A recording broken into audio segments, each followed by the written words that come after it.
Hi friends, మీరు ఇక్కడ చూడొచ్చు మా చేను పక్కకే అనమాట. ఇది నేను నైట్ టైంలో పోయినాను. అయితే మీరు ఇక్కడ చూడొచ్చు ఒక కన్స్ట్రక్షన్ అయితే అవుతుంది అనమాట. ఇది ఫంక్షన్ హాల్ అనమాట. అన్నిటికీ వాడుకోవచ్చు అనమాట. ఫంక్షన్ హాల్, పెద్ద పెద్ద సభలు, అవన్నిటికైతే ఇదైతే చాలా అంటే చాలా యూజ్ అవుతుంది. అయితే నేను మామూలుగా ఈ ఓనర్కి అయితే అడిగాను, ఇది ఫంక్షన్ హాల్లో ఎంతమంది పడతారంటే ఇంచుమించు 1000 నుంచి 1500 మంది పట్టేటట్టు ఉందన్నమాట. అంటే పెద్ద పెద్ద సభలు, అంటే కొన్ని రాజకీయ సభలు అవుతుంటాయి కదా, అలాంటి సభలు అయినా కానీ పట్టే విధంగా 1500 మంది పట్టే విధంగా అయితే రెడీ చేస్తున్నాడు.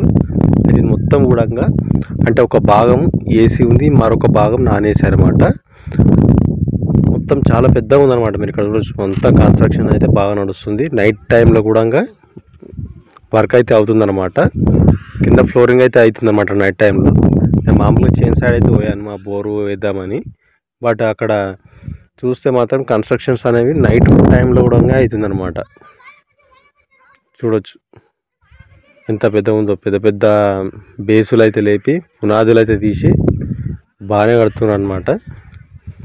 బట్ నాకు అప్పటికే డౌట్ వచ్చింది, ఇది ఏంటిది ఇంతకు, ఇది ఫంక్షన్ హాలా లేకపోతే కంపెనీ అంటే, కంపెనీ కాదు ఫంక్షన్ హాలే కడుతున్నాం, పెద్దగా కడుతున్నాము అని అన్నారు అనమాట.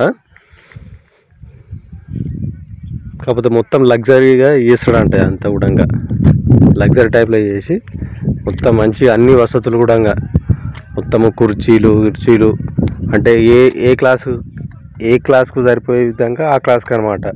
అంటే A class, B class, C class ఈ విధంగా డివైడ్ చేసి దానికి తగ్గట్టు అయితే చేస్తుండు. అంటే పైస ఉన్నట్టు, ఇక మనం పైసా మంచిగా 20-30 లక్షలు పెట్టినామంటే మంచిగా లగ్జరీ ఇంకా టైప్లో చేస్తాడనమాట. అంటే ఇంచుమించు ఒక్కొక్కరికి ఇప్పుడు ఏదైనా ఫంక్షన్ చేసుకోవాలన్నా 2 లక్షలు 3 లక్షలు అయితే కావాలన్నమాట. ఆ టైప్లో చేస్తాడంట. బట్ గ్రాండ్గా చేసుకోవటోళ్ళకైతే చాలా బాగుంటుంది అనమాట ఇది. అది ఇంకా కన్స్ట్రక్షన్ అయితే అవుతుంది. మొత్తం కన్స్ట్రక్షన్ అయిపోయినాక కూడా నేను మరొక వీడియో చూపిస్తా ఎట్లా చేసి ఉంటుంది అంతా కూడా.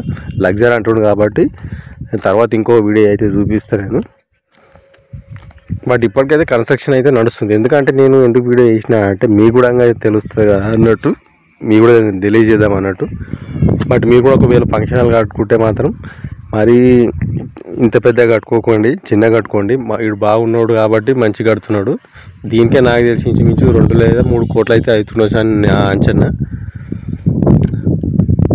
మనమైతే కట్టుకోలేము. ఇంత పెద్ద ఫంక్షన్ హాల్ కట్టి కిరాయికి ఇద్దామన్నా కానీ మన కోట్లు అయితే కావాలి అనమాట. చూడండి ఒకసారి చూడండి. అటు సైడ్ పోదాం అనుకున్నా కానీ మొత్తం కన్స్ట్రక్షన్ అయితే అవుతుందన్నమాట. కింద ఫ్లోరింగ్ అయితే పోస్తున్నారు, నైట్లో కూడా ఫ్లోరింగ్ అయితే పోస్తున్నారు అనమాట. తిరగడానికి అయితే రాదు, అందుకోసం నేను బయట నుంచి అయితే ఈ విధంగా అయితే చూపిస్తున్నాను. మొత్తం టోటల్గా కన్స్ట్రక్షన్ అయిపోయిన తర్వాత కూడా టోటల్గా లోపల ఏ విధంగా అయితే ఉంటుందో దానికి సంబంధించి చూడండి. నేను మరొక వీడియో అయితే మీ ముందైతే ఉంచుతా. బట్ ఇది మీకు ఒక నాలెడ్జబుల్, మీకు అదేవిధంగా మీకు ఒక టెలివేట్ చేయడానికి అయితే నేను అయితే చేస్తున్నా. దానికి సంబంధించి చూడు, క్రేన్స్ కూడా ఉన్నాయి ఇక్కడ. క్రేన్స్ 2 క్రేన్స్ అవుతున్నాయి, మీరు ఇక్కడ చూడొచ్చు, కనిపిస్తున్నాయి కదా. ఇంతే ఫ్రెండ్స్, ఏదైనా కానీ మీకు ఉపయోగపడే వీడియో అయితే చేస్తా. అదైతే ఖచ్చితంగా అయితే మీరైతే చూడండి. ఎందుకంటే మీకు ఉపయోగపడాలనే ఉద్దేశంతో మాత్రమే నేనైతే చేస్తాను. టైంపాస్కి అయితే నేను ఇలాంటి వీడియో అయితే చేయను, అది మీరు గుర్తుంచుకోండి.